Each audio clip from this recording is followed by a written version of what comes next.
Hello, Laughing Mountain family. I have been waiting for spring so that I could do a little tour of this trail that goes to my mailbox because there is so many beautiful native flowers on it and it deserves its own video.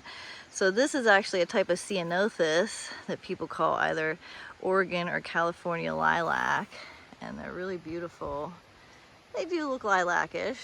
They're a beautiful blue-purple color, and we've got quite a few of them up our driveway and at the beginning of the trail. So, and there's some blackberry bushes there and some more of the ceanothus, and then there's honeysuckle. This is a wild honeysuckle that we have here. I think it's a Japanese type honeysuckle. It's got a little bit of pink going on there. And they can really do their thing. They've got a lot of, I'm using these to make wreaths and stuff with as I find them when I'm raking trails. And then we got beautiful little oxeye daisies, and they're everywhere. They grow like weeds here. I love that we have beautiful plants that are so prevalent and so beautiful and kind of just take over and do their thing. So first is poison oak. No show is complete without the appearance of our beautiful friend, poison oak. And so it has many different appearances. So as I take different videos, and this is all poison oak here along the beginning of the trail, and I will be taking different video of different appearances that it has. And this is, and you know, I'm starting to forget which is deer and which is sword fern, but I'm pretty certain that's sword fern there. They don't get quite as big as they did in the redwoods. They're like, they look like big green firecrackers in the redwoods. Just exploding everywhere. It's so beautiful. So this is a hazelnut, also known as filbert is a Latin name. They're super soft. They feel really nice. I've got sap all over my hands. I almost never see these actually getting hazelnuts on them. They need to be in the sun, and they need to be so close to the females, male and female. And this is a vetch, and they're not flowering now, but they have the most beautiful flowers, and I haven't been able to positively identify this exact type of vetch. But they grow wild all over here and up at the house, and they're stunning. And then here's some little cuties. I think these are type of Clarkia. I just identified those last year. Those just popped up. I didn't know those were there. And then this is woodland Medea. Come on now, focus. Nope, not gonna focus. Okay. And they're all over the place. Where are you at here? There you go. Let's see what else we got here. Oh, and then here's some modesty. This is called sweet modesty, and it's in flower right now. And it's a vine that grows all over the forest here. And they're lovely, but they really can trip you up a lot. And if you're raking, it is a pain in the butt. So, but we love them anyway. And we are collecting native seeds and ordering native seeds and trying to naturalize more plants here because we're in an extreme fire zone. So we're just trying to keep it more green. And so I've been learning a lot more about the native plants here and flowers. And there's another poison oak. Hello. And they grow all over the place, down at your feet, up at your face. And so this, let me see here, that is a live oak. And so depending on if they've been chewed on by deer, it's a dead one. Oh, I just scared a deer. It just went running. It's just as soon as I said deer, a deer went running. But if they get chewed on by deer, they will get spiky like this, and they're really spiky, they hurt. But if they don't, they are just smooth. Because I wondered, I was getting so confused, and I was like, well, these seem like that, but then they're smooth, and then they're not. And so I learned that little tidbit of information, and thought that was really interesting. So you'll know if deer have been feeding on them or not. And I think it's a good little protective strategy.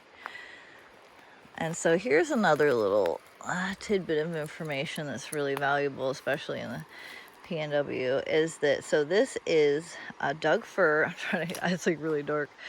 This is a Doug, there we go, a Doug fir cone, and they have these little, what they call rat tails, and it does look actually like the butt of a rat hiding in there, and its little tail and its legs. I never actually noticed that before.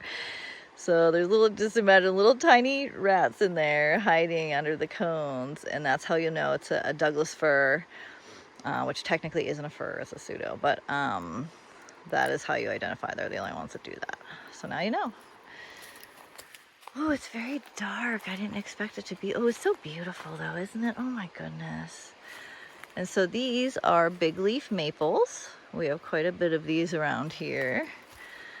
I love the little helicopters. It's like good memories from when I was a kid, and we used to throw them up in the air, and it was so glorious how easily entertained you were as a child.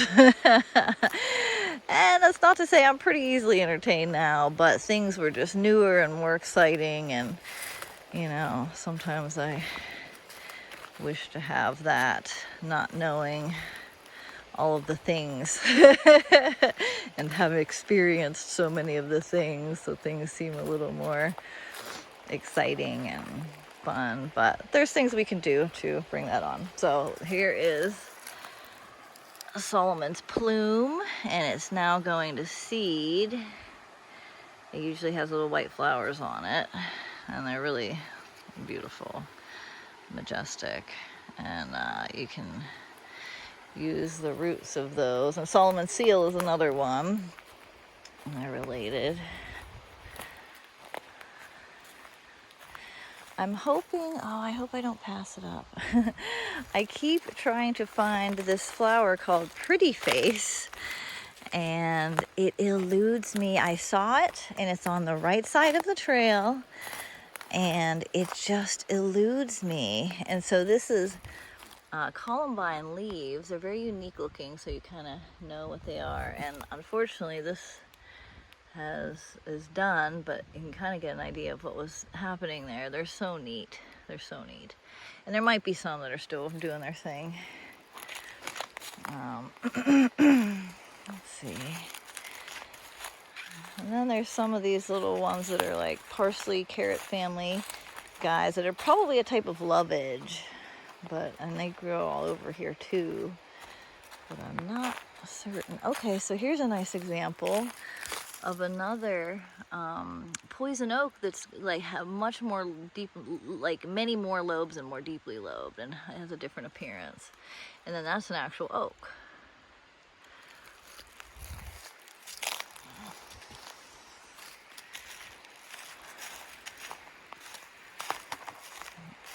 Okay, and then these, I love the name of these.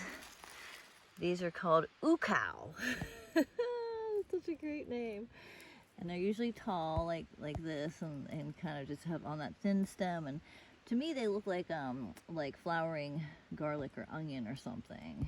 I don't know a lot about these because they're new to me in this area, because I just moved here, so I don't know all of the things yet. And there are many things to know. And unfortunately, I wonder if we missed the rainbow iris. We have these beautiful irises that grow everywhere, and they're called rainbow iris, and they're yellow with sort of like a maroon striping. Oh, looky, here we go. Yay! There is a columbine. They come in different colors, but this is the typical one you'll see in the wild around here anyway. I have a pink and yellow one, and there's purple and pinks and all kinds of beautiful color combos. And this is sort of a little field of them here.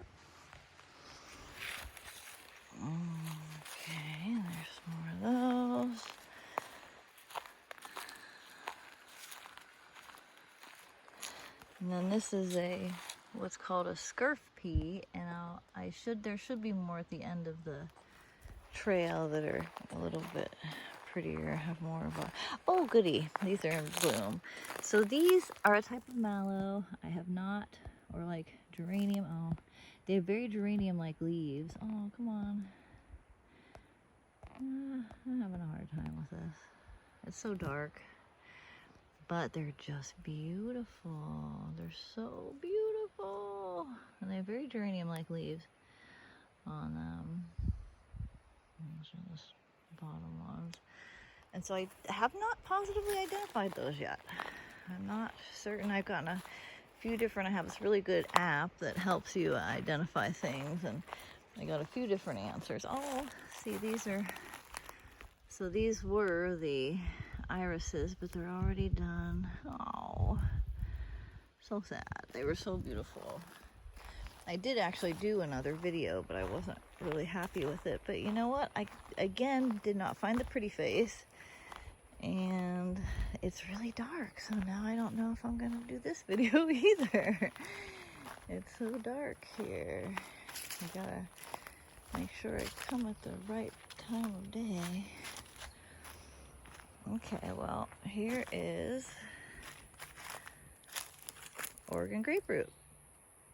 And it comes in many different appearances. Some are bushy and tall, and some are low growing, and they can look a little bit different, and they're pretty sharp, kind of like the canyon oak. And there's poison oak again. Let's see what else. And then there's the live oak again, and there's a regular oak. Hi, oak. There was some scurf pea over here. Oh, no, I'm not seeing it. Maybe it was up there. And so here's some more Oregon grapefruit. A little patch of it. And you can actually use, when you harvest it, you can use the stem part. The stem part is just like an extension of the root, or the root is an extension of the stem. So this, and I use a peeler, and I peel off the bark, and underneath is this beautiful yellow. And we have a lot of this here, so I do need to harvest some. And oh, and here we go. We'll do, the last one is a beautiful, beautiful manzanita. Oh, it's so lovely. It's so lovely. And so these get berries on them, and they're done flowering, so the berries should be coming. And it's so soft. The berries have sugar in them. If you get them, especially when they're orange and not fully ripe yet, they have like a powder in them. They're not an edible berry, like you put it in your mouth and chew on it. It would just like break apart. The outside of it is kind of hard. Here's the, oh, they're so pretty. Honeysuckle. And, but you break the shell. Oh, there goes a little lizard. You break the shell open, basically. It's sort of shell-like berry. And this powder pours out. And I swear to you, if you get it at the right time, it tastes like sweet tarts. It's amazing. This is another scurf pea, a better one. I got pretty little flowers on them. And then I guess that's everybody. Yeah, so that's my walk to the mailbox. I hope you enjoyed coming with me. There's another one of those lovelies. And we'll see you again.